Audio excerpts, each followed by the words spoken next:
Hello everyone, I hope आप सभी लोग बहुत अच्छे होंगे और उतनी अच्छे तरीक़ों से आप लोग का पढ़ाई भी चल रहा होगा। तो इस वीडियो में हम लोग देखने वाले हैं आपका कक्षा 12वीं का हिंदी का असाइनमेंट। ठीक है, असाइनमेंट 2 है, मीन्स सितंबर माह का। ठीक है, चलो इसमें भी बाकी की तरह इसमें भी हम लोग क्या करते हैं, प्रश्न को पहले समझ लेते हैं फिर उसका उत्तर देखेंगे, है ना।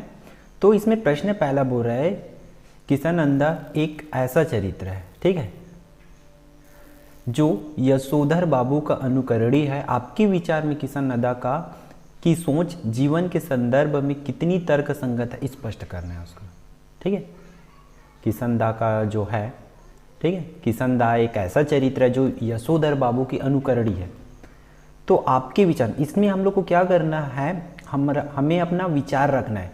4 शब्दों के लिए 4 नंबर के लिए है, तो आपको 75 से 100 वर्ड में होना चाहिए, मीन्स 7 to 10 लाइन में।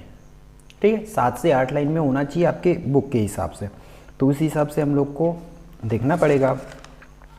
आपके में क्या है, लाइनिंग कम हो जाता है तो वर्ड के आपको करना पड़ेगा उसी हिसाब से।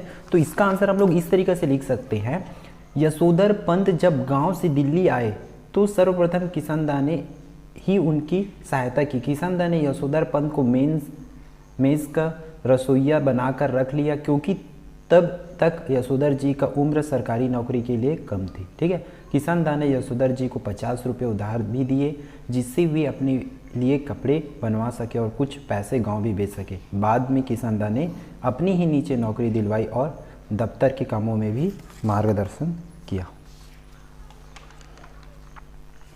और आगे लिख सकते हैं, यशोधर पंत भी किसनंदा की सलाह के बिना कोई कार्य नहीं करते थे। किसनंदा परंपरागत सिद्धांतों को माने।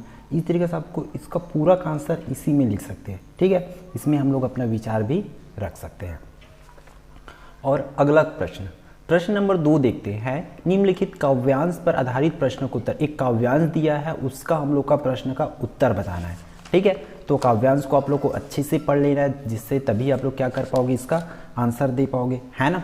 काव्यांश दिया है, स्लेट पर या लाल खड़िया चौक मल्दी हो किसी ने, नील जल में या किसी की गौर झिलमिल दे, जैसे हिल रही हो। इसका हम लोग को क्या करना है, ये काव्यांश दिया हुआ, इसमें कुछ प्रश्न है उसका, जैसे कि कब बोल रहे हैं, उषा का दृश्य कैसा लग रहा है, उषा का दृश्य कैसा लग रहा है। तो इसका आप जवाब लिख सकते हैं, गोरी देह की झिलमिलाते की समानता सुबह के सूर्य से की गई है। सुबह वातावरण में नमी तथा स्वच्छता होने के कारण सूर्य चमकता प्रतीत हो रहा है। ठीक है, दूसरा, उषा का जादू किस प्रकार टूटता है। उषा का जादू, तो कवि के अनुसार, कवि ने नीले आकाश में चमकते सूरज को नीले जल में झिलमिलाती गौरवपूर्ण नवयुक्ति कहा है। नीला आकाश नीले जल के समान है और सफ़ेद चमकता हुआ सूरज सुंदरी की गोरी देह सा प्रतीत होता है। ठीक है, इसमें आप लोग को इसको काव्यांश को पढ़े तो आप लोग को पूरा पता होगा कि इसका जवाब कैसे लिखना है ना। तो आप इस जैसे मैं पढ़ा हूँ, जैसे आपको दिख रहा है वैसा भी लिख सकते हैं। अगला है, नीला जल क्या है, उसमें क्या हिल रहा है।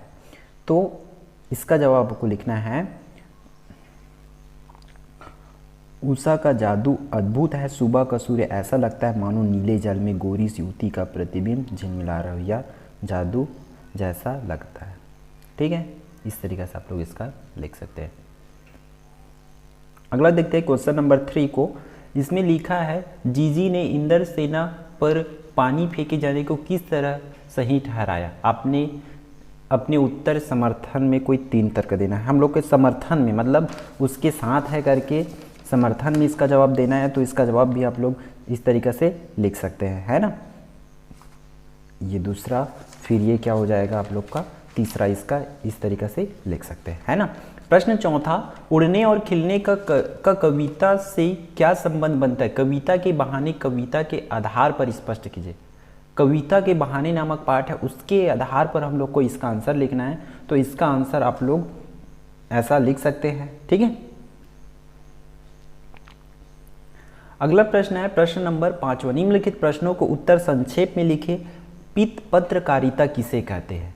पित्त पत्रकारिता किसे कहते हैं, 1 अंक का है। तो इसका जवाब आप लोग लिख सकते हैं, पित्त पत्रकारिता उस पत्रकारिता को कहते हैं जिसमें सही समाचारों की उपेक्षा करके सनसनी फैलाने वाले समाचारों या ध्यान खींचने वाले शीर्षकों का बहुतायत रूप में लोग प्रयोग किया जाता है। ठीक है, आया समझ में? पित्त पत्रकारिता के जिसमें सही शब्द, सही समाचार के बदले क्या करें, जो ध्यान आकर्षित करने वाले समाचार होते हैं ना, सनसनी समाचार होता है, उनको दिया जाता है, तो उसे ही पित्त पत्रकारिता कहते हैं।